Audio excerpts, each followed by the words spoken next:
Welcome, guys. So today, as you know, we will be making Blackberry Cobbler, and it's a partnership between Stuy Eats, so that's my side of this spotlight thing, and Stuy STEM Goes Red, which is Avni. Avni, you want to tell us more about what's special about this recipe? So this recipe, Blackberry Cobbler, is really good. Like I feel like a lot of Blackberry Cobbler recipes are like really tasty, except that this recipe in particular is higher in fiber and protein and has less calories per serving. So it makes it a little bit healthier for the holidays. Obviously, we're not trying to make everything like made out of like veggies and stuff because like at that point it's not really like a dessert. But staying health conscious while still eating good food is something that I think is for me specifically is super important. So we decided to partner with Stuy Eats to make this fun, healthy recipe. Yeah, that sounds good. Cool. That sounds like a cool answer. So this is very exciting. And basically, I'm gonna say it's like it's okay to have dessert, especially during the holidays. Like you don't need to just eat vegetables, and like that's what this is about. And this is a way that, especially if you're like looking out for your health, you can still enjoy something without, you know, eating too much sugar or fat or something like that. Okay, so I think we should just get started. So this recipe is going to be you have to combine three different things. So the first thing is going to be your blackberry mixture. The second thing is going to be, I think, your dry mixture, and then it's going to be your wet mixture. So let's start with the blackberry part. So if you take, I think it's like Disc Rolls is the brand. If you take like those, like the small stack of like Disc Rolls, like berries, they come in like little three of those, sorry, the sink is running. If you take like three of those stacks of blackberries, it equates to 4 cups, which is what we're gonna use. So I haven't like strained out.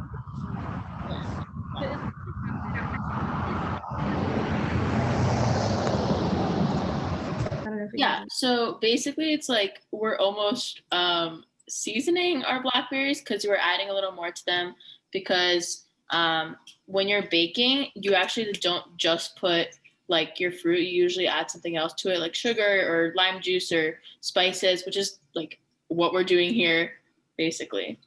Yeah, so we have our blackberries in our bowl. So now we're gonna add, if you look at the recipe, it says you're gonna add 1/4 cup of sugar substitute. I don't know if like sugar substitute is like the best thing to work with. So we're just gonna use sugar. I separated my sugar into brown sugar, which is like the 1/4 cup, which I'm gonna use for the blackberries, and then white sugar, which I'm gonna use for the actual batter. So we can just go ahead, put our 1/4 part into our blackberries. We're not gonna mix it just yet because we have like two other things to add, but that's the first thing. And then it just says juice from one medium lime. So I like that kind of means that it's like it varies. Like one based on taste and like two just like how much can a medium lime produce? It's like not a lot. I think it's like I don't know, maybe like Up, I would say. okay, yeah, that's a pretty good estimate. Also, something I would say is I find like juicing citrus to be difficult. So what I usually do is I take a pair of tongs and I put half of the lime or lemon half, and I use that to squeeze the juice. And it like for me that's the most helpful, and that gets the most out without also hurting my hands. Oh, that's smart. I've actually never tried that. Maybe I should do that instead of like there's like I don't know. And then the last thing, so I like how Ella said like spices when you want to like make it taste a certain way. Our spice is gonna be ginger, but I practiced this recipe beforehand because like I'm not like that good at baking. So like I need like a trial just so I know what I did wrong. Which is like that's like because I want to be like transparent about this. Like this is not the first time that I'm making this and like it never will be. But the thing is the ginger, as it says in the recipe, 2 teaspoons is like a lot and it really came through in the baking. I don't think I think I used like 1.5 teaspoons and I was like, that is far too much ginger. At least for my taste. So I'm gonna use like a lot less. Like I don't know if you can see that. It's like probably like half a teaspoon. Yeah, and Ella has like, the actual correct amount. I'm just gonna put less. So yeah, just know that it's like totally okay to like mess with like spice proportions because that's just Yeah, this is like a thing about baking is that it's an exact science, but it's also not because for things like flour and sugar, you have to make sure it's proportioned properly. But for, I would say, like fruits or add-ins like chocolate or like walnuts or something like that, that's a little bit more up to you and spices too because it just depends on your personal taste. Spices are very much up to you. I've never like been like exact spices. Okay, so those are the only 4 things you're gonna add to your blackberry mixture. It should look like that. It's like mainly blackberries and like some other things. Okay, And you're I'm using a spatula. I'm using a spatula, but you could just use a spoon. I'm using like I'm gonna try it with a spoon since you're using a spatula just to add variety. You're just gonna combine. Oh yeah. And the blackberries are gonna release like, I don't know, like quite a bit of juice, which is like, I don't know, kind of like scary because then you're like, oh, what if I like squished all my raspberries? Not raspberries, my blackberries out. If you've ever made pie, this will resemble pie filling. Like not to the same extent because it's not as much, but it will resemble pie filling. That's actually a pretty good analogy. I mean, because it's the same thing, right? Isn't a cobbler traditionally like the inverse of a pie? Isn't that like what it's like supposed to be? Yeah, exactly. I mean, not this cobbler, because this one is like straight up like dough. But yeah, I think like a pie is like you have the crust and then the filling on the inside, but like a cobbler is like crust and then filling on the outside, if that makes sense. I mean, not like that, but okay. I feel like it's pretty much combined. Just kind of do okay. Well, but you just kind of do it until you can't see the ginger and the sugar as much anymore. And then it says to let it sit for like 15 minutes, but basically you just put it to the side until you finish everything else. Okay, now to the side. Yeah, okay. I don't think you have to cover it or anything because it's not going to rise, right? Yeah. So now we're going to do our dry ingredients. Dry ingredients? Okay, I'm going to put my dry ingredients in a similar bowl, but this time it's purple. I don't know why, it's just purple. Mine is still smaller, just smaller. There's actually a lot of dry ingredients. Yeah. So you have flour, baking powder, salt, and the remaining sugar. So you got a cup and a third of flour. I have like, this is just all-purpose flour, but it's like fancy all-purpose flour. It's like organic. I don't think it's organic. I think it's just regular. Maybe it's not. Maybe it was being ripped off. Who knows? Yeah. And then I'm going to add the baking powder next. Ella, do you want to give an explanation as to why we don't mix baking powder with anything until the last moment? Well, because baking powder helps it rise. So it's important because you don't want the chemical reaction to happen too early. Exactly. And then the sugar. And be sure, just a little tip here. If you have baking soda, do not substitute it for baking powder because they're completely different substances. For example, if you're making cookies, baking powder will make it rise, but baking soda is going to make it expand.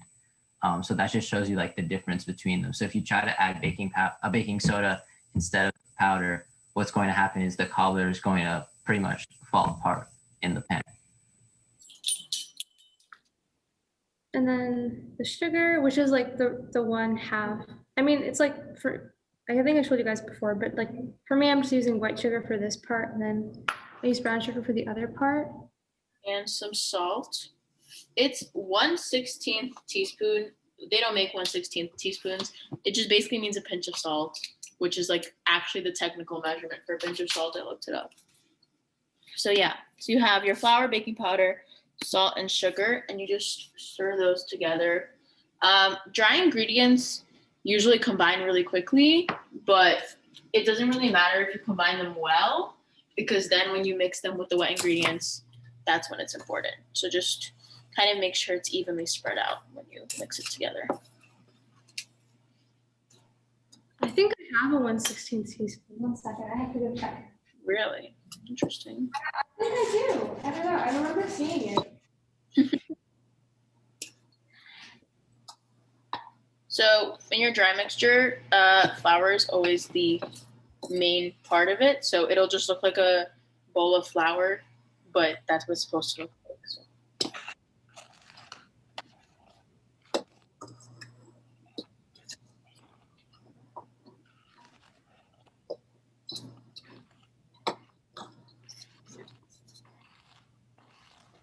I should put on I keep spilling some. Awesome.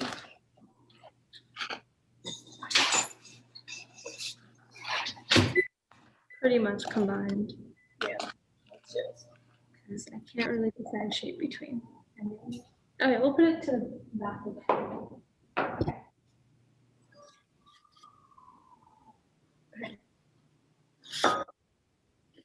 Oh, she has the apron. Yes. Sorry, there's construction going on in my building, so it's very loud. See, it says baking is cheaper than therapy. All right. What? I said, yeah, it is. Yeah, it is. Okay, and then for the wet ingredients, since I think in the recipe you're supposed to add the dry ingredients to the wet ingredients and then combine them all together like that, I'm gonna use a bowl with like it's a Pyrex bowl, but it has like a little like I don't know what this is called. There's a word for it. I forgot what the word is. But you know, it's like a little like indent where like if you pour it, it doesn't like run down the side of the container, which is like, I don't know. I hate when that happens. So I'm just gonna like because the thing is when you mix it all together and then you pour it in your tray, you want that to you know, not run down the side and it'll be like a lot cleaner too. I'm gonna use this bowl, which is from my mixer. Why is it so big? It is really big, but it's fine. It's just tall. It's not that wide. That's why. Okay. So we have milk, oil, yogurt, and vanilla. And water, right? Okay, this is the milk. A cup and a third, I think, of milk. No, and a fourth. A cup and a fourth. Just a fourth. A cup and a fourth of milk. It's fat-free milk. I'm using 2% because that's what I have at home. It just depends on like what you care about most. I'm using fat-free milk because we don't have any other kind. I think the only time we use like full fat milk is when we're making like a recipe that specifically calls for full fat milk. Yeah. So I need corn or canola oil. And you actually see this being substituted in a lot of recipes. So it's like good for using in other recipes. So if you just like bought canola oil for this purpose, keep it because it's important. So that I think is about a quarter cup. It's also like, I know like people are like, oh, like olive oil is good, but like olive oil has like a very distinct taste. Like I know that in my experience, people are like, oh, olive oil is super healthy, but like one, so like canola oil is like, there's like, you can't really taste it, you know? Yeah. And then Greek yogurt, right? Yeah, just some Greek yogurt. It's like you can buy like the little cup thingy and it'll definitely be enough. It'll be more than enough actually. Because it's only 1/4 of a cup, right? Yeah, exactly. That was a disgusting sound. Okay. And vanilla. Just like, what is it, like a teaspoon? I had like just enough vanilla for this. I actually like ran out today. Fun life hack for vanilla that I learned from one of my friends. So the cap measures to 1 teaspoon. So if you need a teaspoon, you could just go like that. I didn't know that. Is that actually true? Does it actually? I don't know, but I've been using it for a while now and it works. So yeah. I should try that when we get more vanilla. And that is the water, which is just 1/4 of a cup of water, which is like, I don't know, pretty specific. But.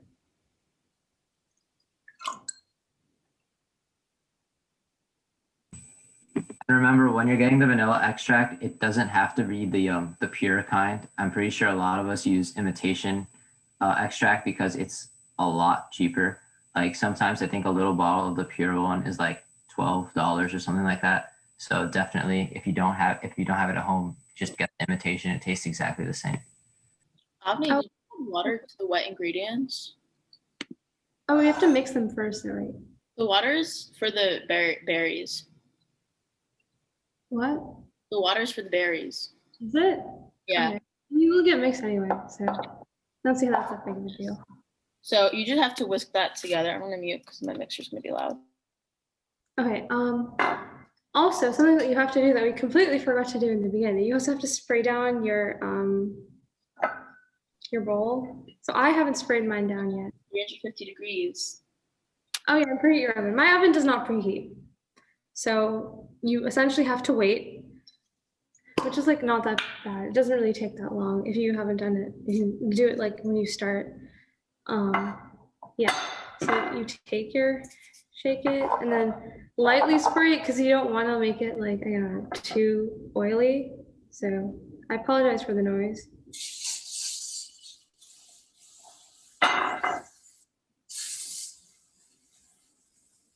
Okay. Also, remember to get the sides because don't want it to stick to the sides. Some recipes, like they call for like you have to butter it, like you specifically. My God, that was bad. Okay, you have to like butter it down, and some recipes you have to butter and then flour it. But this one only requires canola oil. But like, just I guess be cautious of how they want you to make your pan nonstick. Okay. I'm not going to use an electric mixer because I decided before that I didn't want to use an electric mixer, so I didn't use an electric mixer, and it worked out fine. So mixing it together. Also, I don't know if you've noticed, but this recipe doesn't call for any eggs or well nuts unless you want to put them in specifically. So if you are allergic to eggs or nuts, I guess like it's a good thing because I know a lot of the times, at least the pies that I bake, the batter calls for like eggs. So I don't know if you know anybody who can't eat eggs. This is a good recipe for them as well. Okay. Also, I think that's interesting is that in this case, the sugar is part of the dry ingredients, and you'd be like, of course, it's part of the dry ingredients. It's dry, but actually, sugar is always used in the wet ingredients with butter and eggs. But this recipe is just a little different, so you don't really need it. Especially because if you're using sugar substitute, it might not work as well as it does when you're using eggs and butter. Back to what you were saying about sugar substitutes not being the best for baking, especially if you use, I think stevia, if you guys have heard of that, that could be used for baking. It's not too bad, but if you guys like want to use like Splenda or something like that, it's the compound that's made of is called sucralose, and that is notoriously bad for baking. So definitely do not use Splenda if you're planning on using that as your sugar, because it will not hold up to the high temperatures. Oh yeah, something with like the mixing of the wet ingredients. So this really isn't a problem if you whisk it, but it is if you're mixing it with a spoon like I am. Make sure that the yogurt kind of clumps together, and when you're mixing it with the spoon, it's kind of hard to detect those clumps because like they're like light and they're going to move with the fluid. So like you have to kind of like go back and like keep lifting it up and making sure that there aren't any clumps, which doesn't really become a problem if you use a whisk, because the whisk kind of like, I guess, catches them for you and then like, diffuses them before like you kind of notice them. But if you do use a spoon, that's something to be wary of. Okay. I don't think I have any more clumps. Yeah. Also, my big thing is like when you're combining wet and dry ingredients, when you're whisking, you never want to over whisk something because you can't go back, but you can always go forward. So even if you're not there yet, if you don't finish, it's okay, because when you're adding the flour and the rest of the dry ingredients, you can just mix more and make sure it's all combined. So then it won't be as big of a problem. Oh, I've always wondered that. What does it mean to like over whisk? Like I know like if you under whisk it, it won't be as like airy, but what does it mean if you over whisk it? I think it'll like droop and stuff. I always am like very wary of it over whisking because I don't want to ruin it and waste time, especially when you're making like meringue, because that takes so long to make and you never want to like screw that up. Yeah. So what I'm hearing is that there's like one like peak point of like whisking, and you can't be lower or like higher than that. Yeah, it's for different things. Like whipped cream, it's not as hard, but meringue, it's like you have to make sure it's like you have to put a long time to get it to the right part to make sure it's fluffy enough. But if you go too far, it's gonna like fall. So yeah. Okay. Avni, you're done with wet ingredients? Okay, so let's add the flour to the milk. I don't know why I said it like that. And then you stir until no flour is visible. And again, don't overmix, but if you just take your time and just like periodically check up on it, you should be fine.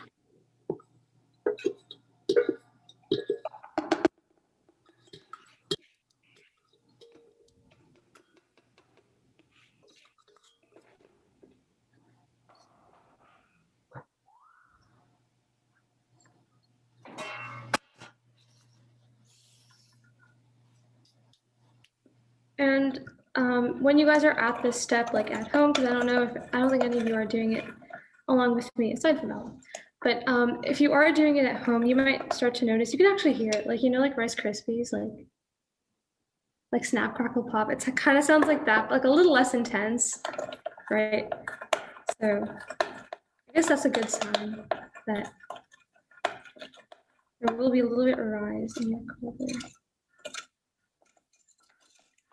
And the same thing applies like for the clumps. When you're using a spoon, like I am, because I'm not allowed to use the mixer, which is, I don't know, I guess unfortunate.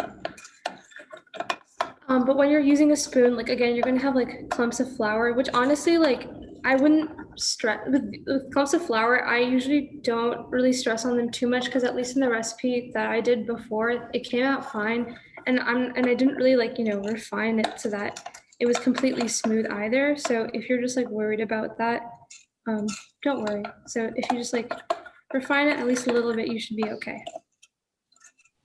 Avni, what would you say the consistency of the final batter is closest to? Is it closer to like cake batter or like banana bread or like closer to dough? I think it's definitely not dough. Like it depends on what type of cake. Maybe like, I don't know, banana bread seems like kind of accurate. So like I think moist and like look a bit thicker. Would you guys care to show us, the spoon so that we can have a visual of it to see how thick it is? So it's like pretty clumpy right now. So if you see like chunks of, that's like fine. But look at my mixer. It's like dripping. It's kind of clumpy. Have that like fancy automatic one. Cool. What? Oh yeah, we like just got it. So I'm trying. It's the first time I'm using it. So trying it out. Wow. Was it expensive? I'm just curious.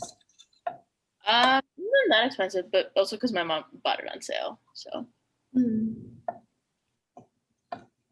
Yeah, I don't think we have we don't really make cakes that often. For us, it's really like cookies that's like consistently are being made in the house. And I don't have many cookie recipes that need to be like, mixed like that, right? I mean, obviously hand mixing, but. Okay, I feel like this is like fine. Yeah, we'll survive.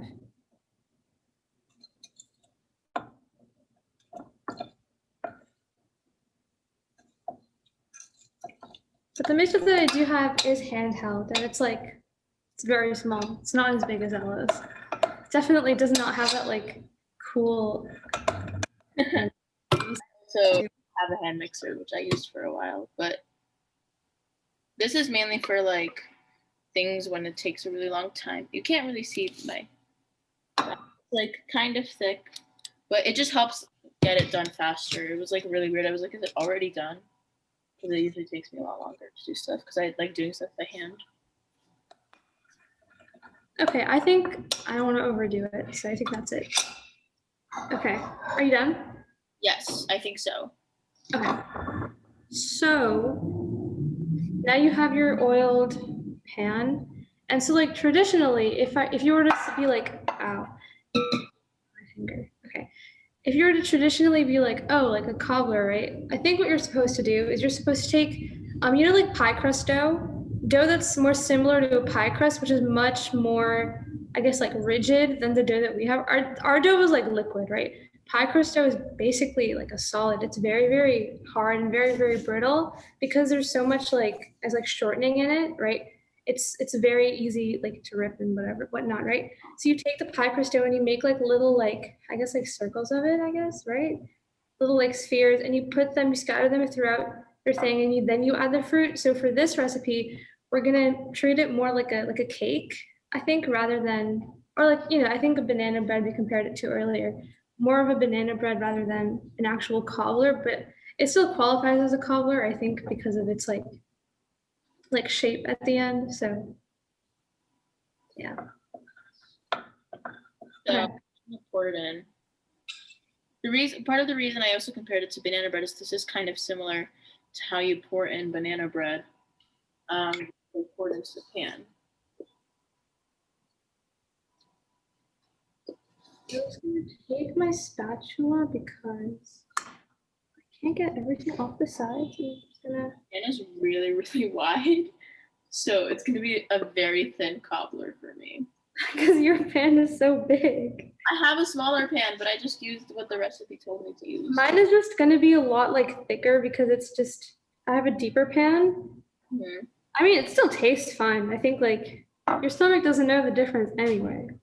I don't think your cells will mind either way, whatever it's shaped. But yup, that's like pretty good. I do see. Okay. Okay, while we're doing this, if anybody has any questions, feel free to like pipe up or ask in the sorry, that's my oven. Pipe up or ask in the chat or something, like whether about this recipe or just like baking in general or whatever. I think that's like fine. That's pretty good. Pretty good. Okay, so now it's like you kind of got something that's like quicksand in your. Sure. I would show you, but like it's a liquid and it's gonna pour out. But you can kind of like imagine what it looks like. Yeah. Okay. Anything that's gonna be when you're pouring this out, anything that's gonna be stuck to like the sides of your pan is like gonna burn essentially. So try not to have like that much of that going around. So now we're gonna take our blackberry mixture that we put to the side before, and we're supposed to like sit for 15 minutes. But we're just gonna add it in now.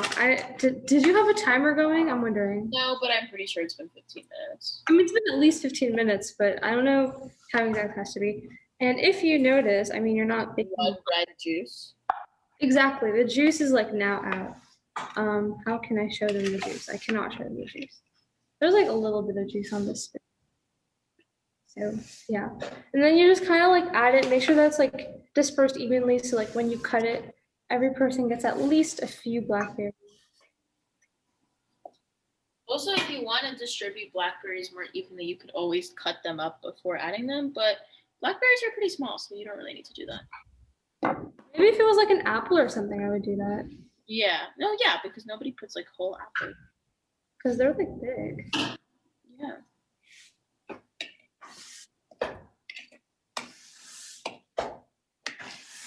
I don't know if this is supposed to happen, but as I'm dispersing my blackberries, it's kind of mixing. But I think you kind of see the batter mixing with the raspberries in the final picture. So I'm going to say it's fine.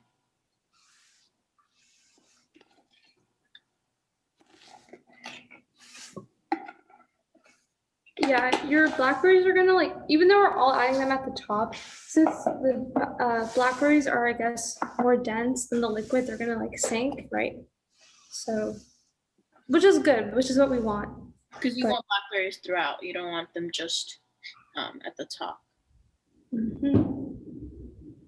I think that's it. Yeah. Really? I don't think so. Mine kind of looks like a blanket. It's a very strange analogy, but I'm gonna try to show you guys. This is what mine looks like. It looks like hand with like that looks like soup almost. It's I need to show you, but it's kind of like, I think a blanket is like accurate. Yeah, it looks a little strange, but that's usually what happens before you put something into bake. I can take a photo of it so we can appreciate what it looks like right now. So creative of me. Yep. It's really not pretty, I'm gonna be honest. Okay. Yeah, so then you're just gonna bake it for 50 minutes. I've made a cobbler before, and I will say that when it comes out, the cake part of it is very soft. And that often happens with baking is like it's cooked, but it's soft, so you're worried that it's like not good. But I would say generally stick to the time, or like know your oven, because if you know that your oven takes more time, takes less time, if they give you a time range, this doesn't have a time range, but in general, if it has a time range, if your oven cooks really quickly, stick to the lower time range. If it cooks slowly, stick to the higher time range. Basically, that's a thing that is a really important part of baking. Like it's a factor that you never really consider. But yeah, when you take the cobbler out, Avni knows this better than I do because she made it before. Um, but I feel like it's going to be a little soft, and you just need to let it set because it's supposed to be soft, and you might think that it's not cooked, but it's actually cooked. That's a weird thing I find about cobblers. Yeah, that's true. I think also, I mean, for me, at least, like, if you, let's say you don't know your oven, right? You don't know how much time it takes. Don't give it 50 minutes.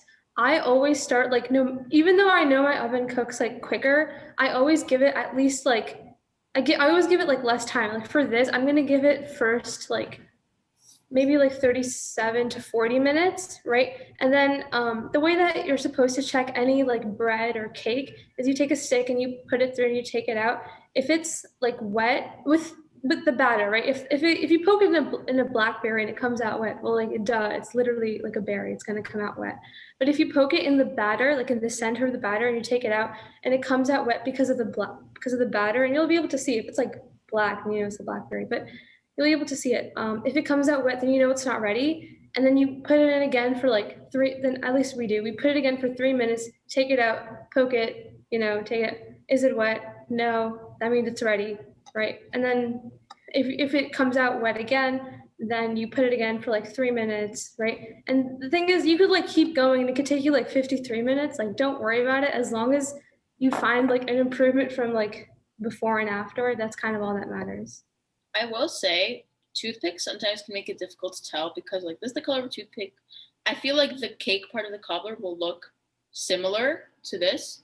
So if you are like, I have no idea whether or not this is wet, first of all, chances are it's not. And second of all, if you're not sure, use a knife, like just a butter knife, because that way you'll see for sure. You can also like touch it. I usually use one of these sticks. Like it's like long. Yeah. Toothpicks are like not a great thing to use when you're making like a tall cake. So those are good to use too. I think better than wet, I think like clean is also a better word because if it like comes out and you see like crumbs sticking out the side of it, then it's not ready. Yeah. Cool. Okay. So my oven is over there. I forgot I have pans in there.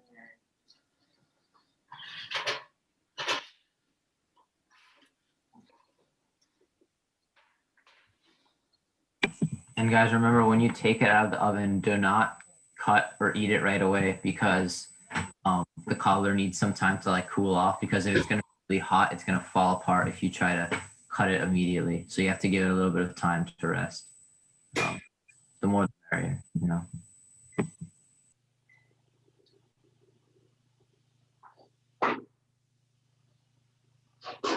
Also, check to make sure if when you open your oven that it doesn't lose that much heat because something I used to make the mistake of all the time is I'd like put my oven in at 350 and then I'd open it and I'd take something out or I'd put something in and it'd be too long and it'd go down to like 320.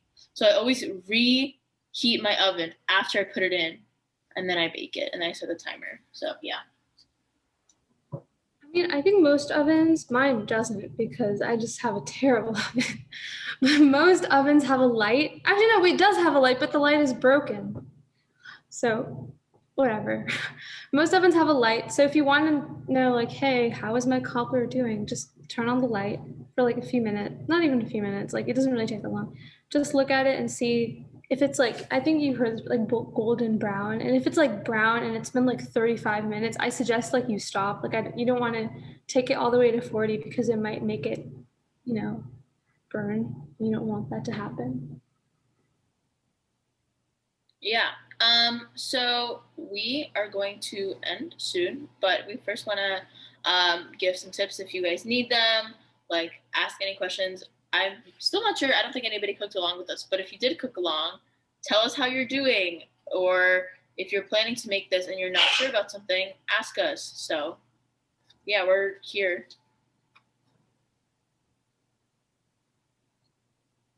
If you have questions about substitutes too, like, you know, like, oh, I'm not going to get blackberries, but I have a bunch of. Yeah. Or you don't, it doesn't even have to be about this cobbler. It can be about anything. That's pretty broad. Well, anything baking related, I guess. Okay, that's a little better. Oh, when I make it later, right? I don't think I could put milk in it. I don't know if you guys put milk in it. Did you guys put any dairy? Oh, yeah, we did. Oh, yeah. So, do you have any recommendations, like what else I could put in? Hmm. Can you repeat the question, please? Yeah. So without putting milk in it, because I can't really have milk, what is like a recommended uh substitute? Wait, can you not use milk because you're lactose intolerant, if you don't mind me asking? Yeah, Or like, or like allergic, like so, yeah. okay, so you could try to use, I mean, I know, I'm not sure if lactate helps if it's like, if you're not allergic to that also, but there's also like oat milk, like there's tons of different kinds of plant milks. I would suggest a milk that is the most similar to like dairy milk. And in my opinion, soy milk is the one that's most similar because it's like the least watery and it has a little bit of protein in it. So I would say if you can't have milk, try lactate. If you can't have lactate, try soy milk. And if not that, maybe almond milk. Okay, yeah, sounds good. I think I might use soy milk because I don't think I could have lactate. Okay, yeah. Philip asked in the chat if we can use strawberries, and Nick said, yeah, that we have to cut them first. Which, yeah, I mean, you don't have to cut them, but I think it will be better that way. Also, Yeah. I think that, I don't know, strawberries, like you bite it and it's like just a strawberry. I think the only thing I would say is that the way that we made our like filling, I guess, when we like spiced up the blackberries, I think lime does go well with strawberries. But if you have like better ideas or better spices to use, or if you want to like have a specific feeling, like if you want it to be like warm, you can use nutmeg or like something like that, like ginger. So when you're doing that, be wary of like what you're making because if you use the same exact spices, it might not taste as good. So And then yeah, like so I think spices is the most flexible ingredient on this entire recipe because like it's not gonna change. I mean, unless you add like a cup of spices, it's not really gonna change like I guess the consistency or anything, right? So I think if honestly, if you have like the resources and also the time, you can just like go ham with it. Just like do whatever you want, honestly. I mean, I can't guarantee that it'll taste good, but it'll be something. we're like if you just do anything you want with your whatever you're baking, you could end up with a new recipe because that's like how baking recipes are made. Yeah, right. Like I'm sure the person who like invented the pound cake, I don't think he was like as inventive as the person who invented like a shortcake, right? Like the pound of everything. Do you guys have any suggestions as to what fruits or ingredients not to use if someone wants to use a certain thing, but you would advise against it? Like off the top of my head, I don't think like maybe a banana or some kind of like melon would go very well in this kind of thing. Yeah, I think nothing too watery, right? I would say something with juice is good, like berries. Apples, like when you eat them, they don't have that much juice. They can be good. Just I would say don't use like lime juice and stuff, especially because they oxidize from that. If you're making apples, use cinnamon for sure. But And be like an apple cobbler. Ooh, that sounds good. I kind of want I've made a Russian equivalent of an apple cobbler, so it was good. Also, if you guys have pears, that would be good too. Yeah. I don't know if you guys have heard of this, but like this is called an apple pear or an Asian pear, and it's kind of a cross between an apple and a pear, and that could work as well because it's hard like an apple, but it tastes like a pear. So since pears are generally very mushy, they might not hold up very well in the cobbler. So if you want something to have a little bit more texture, you might want to use something like this. Oh yeah. Also, if you use apples, this is generally for baking, but also for cobbler. You want to use something that's more tart, as opposed to something that's sweeter. So Granny Smith is a good one that I like to use. yeah, like blackberries, at least the ones that like I had, like even when you eat the cobbler, they're not sweet, right? I'm not saying that they're like completely devoid of sweetness. I'm just saying that when you taste it, you taste like the flavor of the blackberry rather than oh, it's like, particle of sugar, right? Mhm. Which is good, because then the thing is, like, the batter in this case, I mean, batters can have flavor, but in this case the batter like doesn't really have flavor. It's kind of the blackberry giving it a lot of its flavor, so you don't want it to be super sweet. Aiden, your problem with milk, does that also extend to yogurt as well? Yeah. So Ella and Avni, do you have any ideas on what he could use in place of yogurt for this recipe? That's a good question. You know they make like oat yogurts, so you could probably find some kind of plant-based yogurt. Other than that, do you guys have any ideas? I mean, yeah, the problem that I imagine with that is, like, one, I don't know, like, how, like, widely available it is, because, like, I don't know, like, what store would do. And also, like, I can imagine that can be kind of expensive, considering that it's not, like, mainstream. But I think like if you like Ella said, if you buy like a little cup of it, like one of those like single serve things, I think like a regular Greek yogurt is anywhere from like $1 to like $1.50, and like the oat one might be like a little bit more expensive, like at most $2 for like a little one. So I don't think it should be that bad, as long as he's not buying like a giant tub of it. If he's just using it for this one recipe. Oh, sounds good. Yeah, I might look into that. I mean, I will look into it. I don't think I've ever seen that before, but it's probably there. I just don't look for it. When in doubt, look up yogurt substitutes for baking, and that's what I use. And also, a lot of the websites have like, are you using this for moisture, for flavor, whatever? And you're usually not using it for flavor, so there's a lot more substitutes in that case. I don't think that I don't even know if I used like Greek yogurt. Like, I don't know. In my family, we make like fat-free yogurt like all the time. Like, we have like a tub, not a tub of it, but like a big container of it like all the time, because like it's just something that you eat like with meals, like at least in our culture. So I just used that and it came out fine, because I don't think it's supposed to like alter the taste. It's really mainly for the protein content, which is like in this recipe is a lot higher than normal. And also, Ella's right, the moisture, right? You want it, because I remember when it came out, I was like, yeah, this is very much.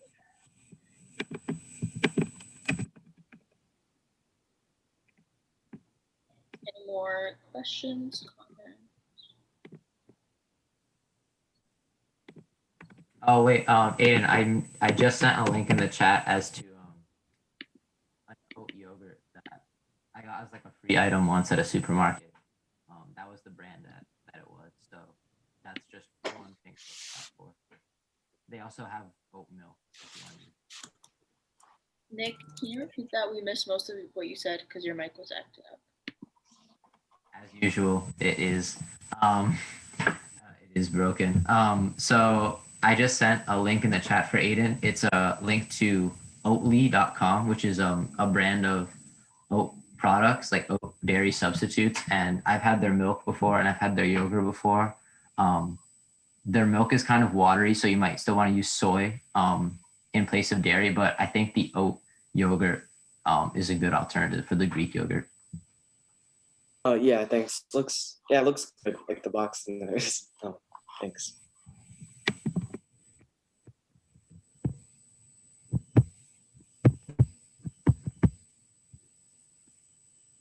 Okay, well, if there aren't any questions, I hope that this little session piqued your interest about baking. If you're here for extra credit, I hope you get that extra credit.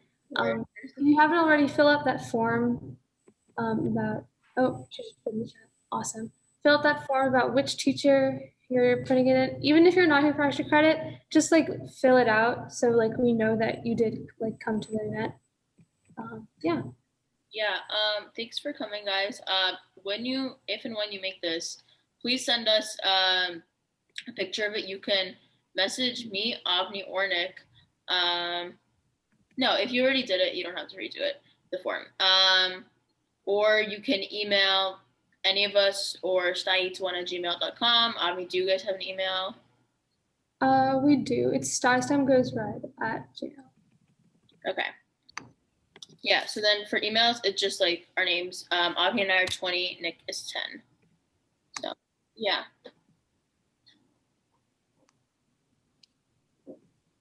Okay, thank you guys so much for being here. We look forward to seeing what you make. I'm looking forward to seeing what I make. We hope you enjoyed this. Hope you get your extra credit. So yeah, have a great holiday. Bye, Send guys. us pictures.